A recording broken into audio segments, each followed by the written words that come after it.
Ibu, Bapak, mari silahkan masuk. Silahkan duduk, Pak, Bu. Selamat siang, Ibu, Bapak. Dan juga Siang Ibu juga Bu Bidan. Bidan. Oh iya, perkenalkan nama saya Bidan Resti. Setiap harinya saya bertugas di klinik ini.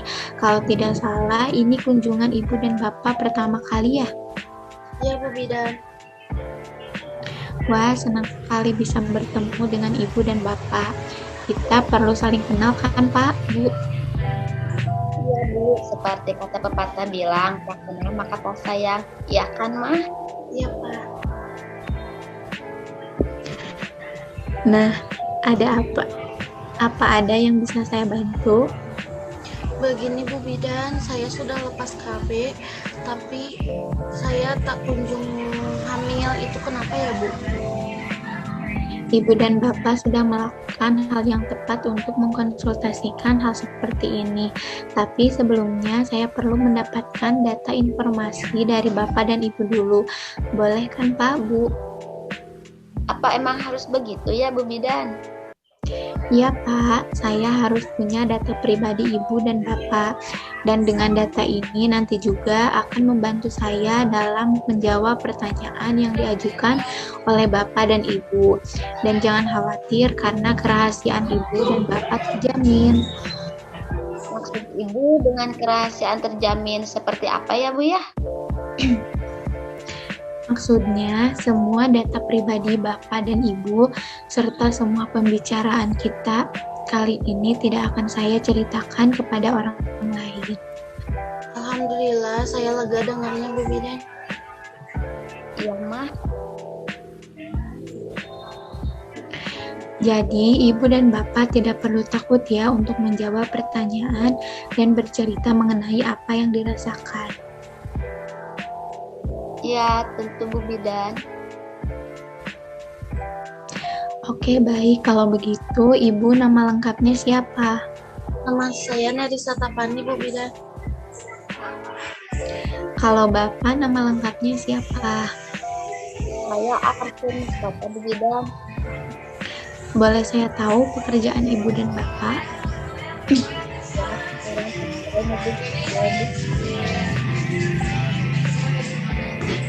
Oke, baiklah.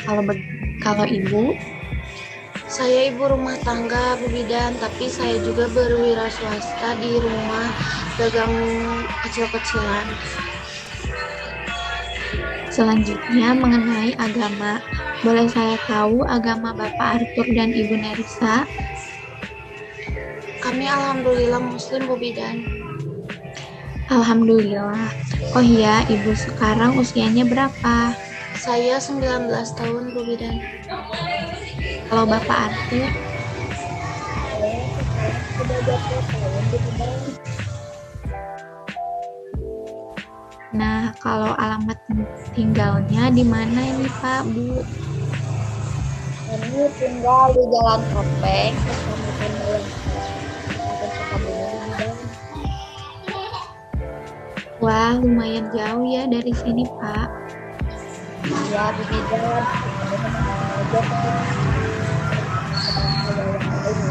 Pelayanan di sini begitu sangat baik Bu Bidan. Alhamdulillah kalau penilaian klinik seperti itu Pak, Bu. Bapak dan Ibu juga sudah jauh-jauh datang ke sini. Iya Bu Bidan, kami malah senang bisa bertemu langsung dengan Ibu. Ya kan Pak? Iya. Alhamdulillah kalau begitu. Saya juga senang bisa bertemu dengan Bapak Arthur dan Ibu Nerissa. Nah, Ibu, saya mau tanya nih mengenai menstruasi Ibu. Ibu pertama kali mengalami haid itu pada usia berapa tahun? Kalau tidak salah 14 tahun Bu Bidan.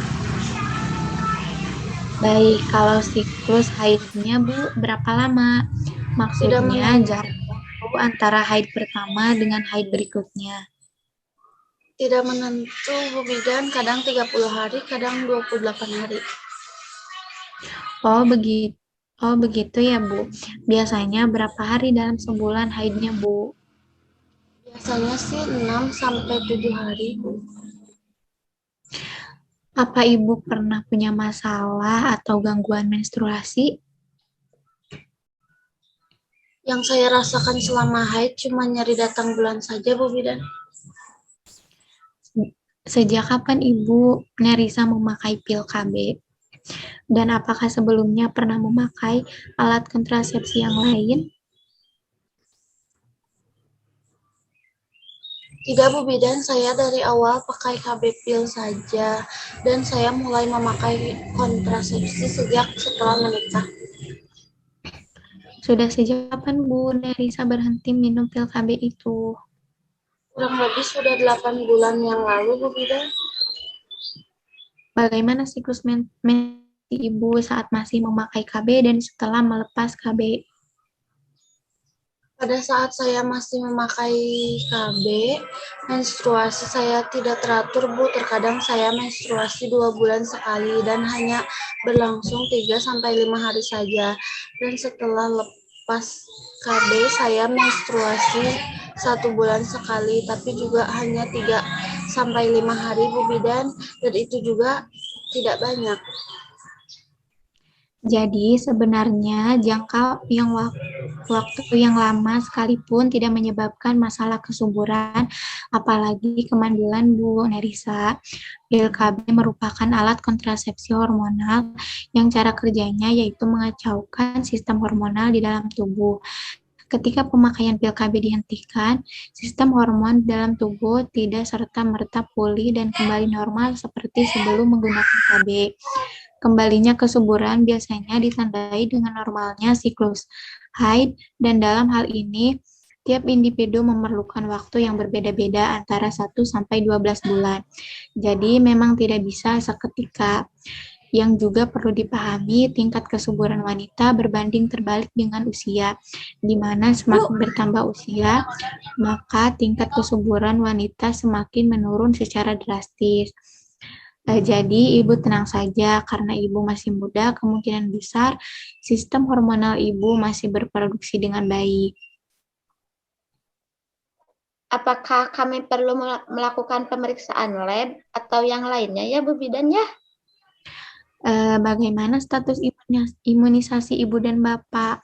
Jika Ibu dan Bapak belum terimunisasi lengkap, lebih baik jika Ibu melakukan vaksinasi dulu sampai lengkap sebelum hamil.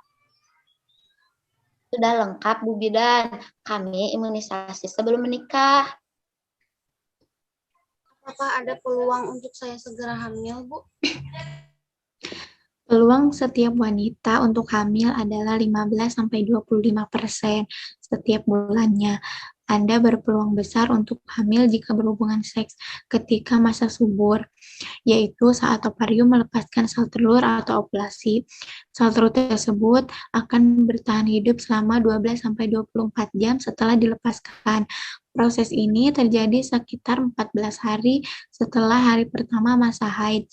Jika Anda memiliki siklus normal selama 28 hari, atau lebih tepatnya 12-14 hari sebelum haid pertama. Hari pertama haid berikutnya bagi yang memiliki siklus haid yang tidak teratur. Kehamilan terjadi ketika sperma membuahi sel telur dan masa ovulasi ini. Namun meski Anda dan pasangan berhubungan seks, sebelum masa tersebut, sperma yang masuk dapat bertahan hidup dalam tubuh wanita hingga 7 hari. Setelah mencapai tuba falopi, sperma dapat menunggu hingga sel telur dilepaskan, sehingga Anda tidak perlu khawatir meski kesulitan menghitung masa ovulasi. Bagaimana ya Bu trik-triknya agar saya cepat hamil? Saya sarankan untuk berhubungan seks secara rutin setidaknya 3-4 kali dalam seminggu. Sebelum waktu siklus haid Ibu datang dan gaya hidup sehat sangat penting saat Anda merencanakan kehamilan. Anda dan pasangan disarankan untuk berolahraga teratur dalam meningkatkan tingkat kesuburan. Namun perlu diingat, berolahraga berlebihan dapat berakibat sebaliknya. Mengkonsumsi makanan yang kaya nutrisi, menjaga kebersihan makanan, dan mencuci tangan secara teratur setelah memasak atau menyiapkan makanan. Konsumsi asam folat penting untuk perkembangan janin. Anda disarankan untuk mengkonsumsi tablet asam folat selama masa pencernaan perencanaan hamil dan berlanjut setidaknya selama 3 bulan awal kehamilan. Terima kasih Bu Bidan atas informasinya. Kami akan berusaha yang terbaik agar istri saya cepat hamil, Bu Bidan. Ya Bapak, sama-sama saya juga senang bisa membantu. Kesimpulannya, Bapak dan Ibu juga harus menjaga kesehatan dan pola hidup yang baik. Dan saya harap Bapak dan Ibu bisa menjalankan hubungan seks 3-4 kali dalam seminggu di masa subur. Ini nanti saya berikan vitamin dan asam folat, ya Bu. Mohon diminum secara rutin dan nanti setelah ada perkembangan harap diperiksakan kembali ya. Iya Bu, terima kasih. Kalau begitu saya pamit dulu ya Bu. Oh iya Bu, sama-sama. Assalamualaikum. Waalaikumsalam.